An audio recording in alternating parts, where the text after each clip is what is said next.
O ex-secretário estadual de Assistência Social, Trabalho e Habitação, o deputado estadual Valmir Comim, é o nosso convidado de hoje no programa. Bom dia, deputado. O senhor esteve aqui com a gente no final do ano passado na condição de secretário. Hoje volta ao cargo de deputado estadual, deixou a secretaria nesse mês de fevereiro. Qual é a avaliação que o senhor faz desse trabalho à frente da secretaria?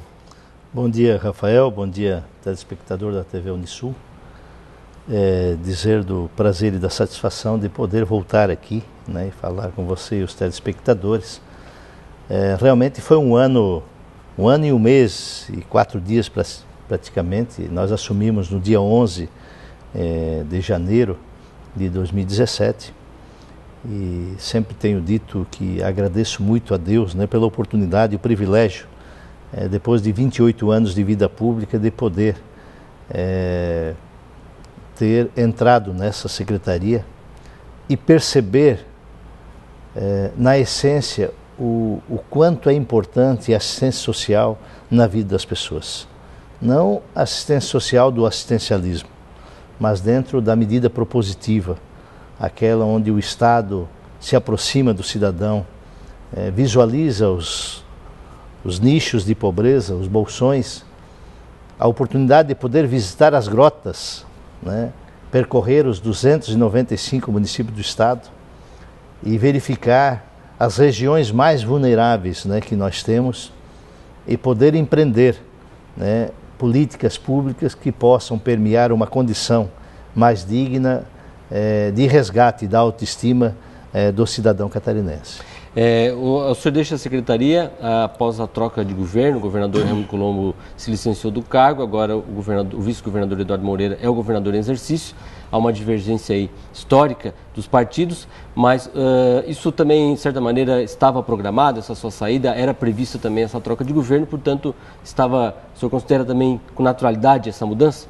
Com certeza. Bom, primeiro eu preciso restabelecer aqui a pura verdade é que o Partido Progressista, desde o primeiro mandato do governador Raimundo Colombo, sem exigir qualquer tipo de medida ou de contrapartida de cargos ou de secretaria, veio atuando, né, em defesa do Estado catarinense nas ações, em alguns momentos até votando contra, mas tudo aquilo que permeava uma condição macro, né, de políticas públicas para o Estado de Santa Catarina, o Partido Progressista sempre foi muito incisivo, muito forte nas suas posições, enaltecendo e se posicionando a favor, né, do governo do Estado e o governo Raimundo Colombo. Muitas pessoas até nos questionavam, mas Comim, por que vocês não entram no governo? E a gente vem da roça de uma família de 12 filhos e aprendi que, acima de tudo na vida, a gente tem que ter respeito, humildade, simplicidade no processo, mas ter posição. E a minha nona sempre dizia, muito oferecido, pouco querido. Até então não teria acontecido o convite do senhor governador ao Partido Progressista, mesmo porque ele estava numa outra composição. E nós tivemos o nosso candidato, né, ao governo, que foi o Espiridião Amin. A partir do momento que houve o convite do governador Raimundo Colombo ao presidente do meu partido, o Partido Progressista, e que pediu que, se possível, um dos deputados estaduais pudesse figurar a condição de secretário de Estado, que com isso permitiria também a ascensão do suplente Altair Silva, que é da região de Chapecó, do Oeste Santa Catarina, estar presente no parlamento catarinense. E coube a mim essa tarefa, né? E eu te confesso que fiquei receoso, sabe? Eu nunca tive medo dos embates, dos desafios na vida, mas o receio, um pouco de prudência e cautela, né, diante do cenário político, econômico, né, de todas essas divergências, essa instabilidade, essa insegurança gerada no país, você sair do legislativo para enfrentar o executivo. E eu falo sempre que lá na roça, o pai dava o eito, uma enxada e uma foice para cada um dos 12 filhos e dizia, aqui é o eito que vocês têm que levar hoje. Essa é a tarefa. No legislativo, você seleciona os embates que quer empreender, mas no executivo não, você tem que partir para o enfrentamento, o lado bom e ruim, sob a égide do Ministério Público, sobre a fiscalização da Câmara, dos organismos de fiscalização. Mas foi, sem sombra de dúvidas, o maior aprendizado que me ocorreu na vida pública. Bom, Na sua despedida aos servidores, o senhor falou em alguns números, e aí o Estado passa de 1 milhão, em torno de 1 milhão e 300 mil pessoas em situação de pobreza e extrema pobreza. Essa realidade, o senhor considera que foi também um grande conhecimento e aprendizado, já que é um número que revela que Santa Catarina não é tão bela quanto dizem os slogans, né? Isso não é o deputado Comim que está falando, isso são estatísticas, são os números que se apresentam pela listagem do CadÚnico, da própria Caixa Econômica Federal, dos indexadores atualizados que tem hoje a nível de Brasil. Realmente nós batemos no peito e nos vangloriamos, né? Nós somos a 6ª economia desse país, nós temos mais de 5% do PIB, do Produto Interno Bruto, né? Um Estado pujante, um Estado evidentemente que isso não é fruto do acaso, isso é fruto de um trabalho digno, de uma posição inclusive de governo, né? Da própria Assembleia, que não permitiu, né, o aumento de impostos e estabeleceu, de certa forma, segurança jurídica, né, para que os investidores que aqui estão e aqueles que puderem vir se estabelecer. O CONFAS permeou 3 dias com a pressão dos 26 estados, 27 com Santa Catarina, foi o único estado que resistiu na federação e hoje os resultados estão aí, né? Se você comparar, por exemplo, ao Rio Grande do Sul, ao Espírito Santo, ao Rio de Janeiro, você percebe a instabilidade que está gerada lá. Mas mesmo assim, e o número do CAGED mostram isso. Em janeiro, por exemplo, janeiro para fevereiro desse ano próximo passado, de 2017, dos 38 mil postos de trabalho que foram criados no país, 14.858 foram em Santa Catarina. Fruto justamente de toda essa conjuntura, né? Mas assim mesmo nós temos graves problemas. Por exemplo, identificado, o planejamento tem isso, a região do extremo oeste, o Planalto Serrano, o Planalto Norte, o litoral sul, principalmente a região do Complexo Lagunar, subindo esse litoral na região de Palhoça, né, há acentuadamente bolsões significativos, né, de pobreza e aproximadamente 1/3 desse número que for apresentado, ou 1/4 disso, em grau de extrema pobreza, onde a renda não chega a R$80 por mês. Por isso, eu sempre tenho dito que nós precisamos partir para o enfrentamento dessas situações, dessas demandas. À frente da Secretaria, o senhor atuou em diversas frentes, uma delas foi o Centro de Referência de Atendimento ao Migrante, ao CRAI. Pode-se dizer que essa foi uma das principais ações, e que outras o senhor destacaria? Olha, essa foi uma delas, né? Afinal de contas, faziam 2 anos, né, que esse assunto era recorrente, resquentado, né, e criando um certo desgaste ao governo. E nós tomamos a iniciativa a partir do momento que assumimos. A princípio, o CRAI ia para o terminal Rita Maria, junto com o Cine, e por questões de espaço, junto ao DETER e a ASA, que foi a empresa vencedora do certame, linkadas à Arquidiocesana de Florianópolis, não ficou muito simpática ao espaço e a partir daí nós começamos a procurar um novo local, onde lá na Tenente Silveira, onde era o antigo Detran, e conseguimos fazer a instalação. Apesar de nós não termos, né, linkados efetivamente o repasse de recursos do Ministério da Justiça, né, com o Estado de Santa Catarina, por determinação do seu governador, Raimundo Colombo, nós atuamos com recurso da fonte 100 e bancamos a implementação do CRAI para o ano de 2018. Eu acho que, de certa forma, é a oportunidade que o Estado tem de se fazer presente, de dar dignidade, conforto e respeito aos imigrantes, né, aos refugiados que aportam a Santa Catarina na expectativa e na esperança de um mundo melhor. E esse trabalho agora nós estamos sintonizados juntamente com os cines de todo o estado de Santa Catarina para buscar dentro desse banco de dados, porque muitos desses refugiados e imigrantes, eles têm uma capacitação, têm uma qualificação, mas em uma língua totalmente diferente, né? Muitos são poligotas, inclusive, e precisam realmente de uma orientação, e esse é o papel, né, e o dever do Estado. Portanto, eu acho que foi uma das grandes conquistas, né? Associado a isso, temos a questão do Fundo do Idoso, que há 5 anos isso vinha sendo debatido e jogado de um lado para o outro.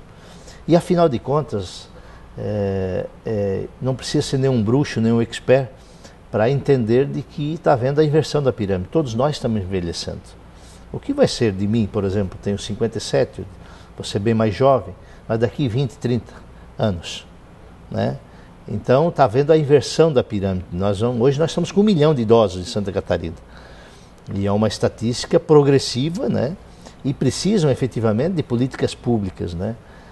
Por isso criamos o Fundo Idoso, lançamos o primeiro centro de referência dia no estado, que está sendo construído em Cocal do Sul, segundo em Lages, que vai se disseminar para todo o estado de Santa Catarina, que compreende desde a concepção do SUAS, né, os espaços para as assistentes sociais, as psicólogas, os técnicos da área, o espaço, o palco para o gaiteiro, como diz a banda, né, a parte de recreação, uma cancha de bocha, uma piscina de hidroterapia e placa solar, criando autossustentabilidade no processo, né, de geração de energia e no aquecimento de água. Eu sempre digo que o futuro é o presente. Ele é consequência daquilo que nós agirmos nesse momento. Conseguimos resgatar, por exemplo, 90 obras do Pacto, obras remanescentes de 2013, muitas inacabadas, muitas onde a fundação custou mais que a própria obra, outras que sequer foram startadas.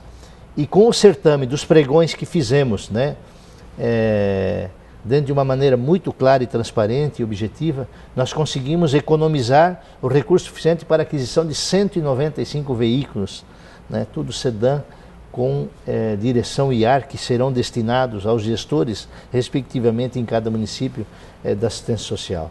Conseguimos elencar e startar o Capacita SUAS, recurso remanescente em 2012. Nós estamos em 2018, quer dizer, passaram praticamente 5 anos sem a capacitação dos profissionais, do gestor da assistência social, e que isso acabou, de certa forma, fazendo com que o Estado perdesse recursos junto ao governo federal. Por exemplo, em fevereiro do ano próximo passado, nós tivemos que devolver R$1 milhão do Bolsa Família porque os técnicos da assistência social não estavam capacitados para alimentar os sistemas lá na ponta, nos municípios. E conseguimos fazer a capacitação às 295 conferências municipais, fizemos a conferência estadual, culminando com a conferência nacional. Startamos o programa de regularização fundiária, né, assinado com o decreto do senhor governador, já com a regulamentação pronta, só não assinei porque, em decorrência dessa alternância, né, da mudança do quadro da secretaria, achei prudente que o novo secretário ou o novo secretário executivo de regularização pudesse fazer algumas adaptações, mas está aí baseado e alicerçado na Lei 13.465, onde permite um processo célere administrativo saindo da esfera judiciária, né, onde o cidadão listado no CAD único pela assistência social nos municípios, que tiver a renda até 2 salários mínimos, vai ter a participação de 70% do custo da escritura por parte do Estado, através da Secretaria, e 30% a contrapartida do município. Com isso, nós vamos permitir que 330 mil famílias, praticamente, possam sair do anonimato de um contrato de gaveta ou de um recibo para efetivamente ter a sua escritura, dando dignidade e esse cidadão, através da escritura, poder acessar um agente financeiro, dando como garantia para buscar o financiamento para adquirir o seu imóvel. Bom, então, deputado, infelizmente nosso tempo está acabando. Eu queria agradecer muito a participação do senhor aqui. O senhor está retornando à Assembleia Legislativa, né? Então, agora encerrou o trabalho na Secretaria e aí, efetivamente, agora retoma o seu mandato, é isso? Perfeitamente. Mas eu preciso só esclarecer que, diante de todos os fatos, né, que ocorreram, estava previsto o acordo que nós retornaríamos à Assembleia na renúncia do governador Raimundo Colombo. Tanto é que o partido, o PSD, o PSB e o Partido Progressista encaminharam inclusive uma resolução dizendo ao governador que até um dia antes da sua renúncia permaneceria o primeiro escalão. Diante de todos os comentários que ocorreram, nós procuramos uma conversa com o governador e ele quando foi muito claro, dizendo que estaria declinando através de uma licença a partir de 16 e que só voltaria ao governo para efetivar a sua renúncia. Diante dessa situação, como o nosso acordo foi com Raimundo Colombo e com o PSD, aliás, nós não temos uma vírgula a colocar e nem retirar com relação ao Eduardo Moreira e ao PMDB, mesmo porque o nosso compromisso foi com Raimundo Colombo e o PSD. Então achamos prudente encaminhar a nossa exoneração, até promovendo liberdade para que o governador Eduardo Moreira possa encaminhar todos os procedimentos que achar conveniente. Nós estamos em um projeto diferenciado, né? Com o PP, PSD, PSB e possivelmente com o PSDB, estamos nessas conversações, na mesma linha em que entrei de cabeça erguida, com humildade pela porta da frente, por ela saio, volto ao Parlamento catarinense, saio da linha de executor para ser fiscalizador desse processo e ajudar o Estado naquilo que for do interesse da população de Santa Catarina. Bom, agradeço mais uma vez a participação do deputado estadual Valmir Comim, que conversou com a gente sobre o trabalho dele à frente da Secretaria Estadual de Assistência Social, Trabalho e Habitação. Deputado, muito obrigado, um bom dia e um bom retorno a Florianópolis. Obrigado, Rafael, e um bom dia a todos os telespectadores.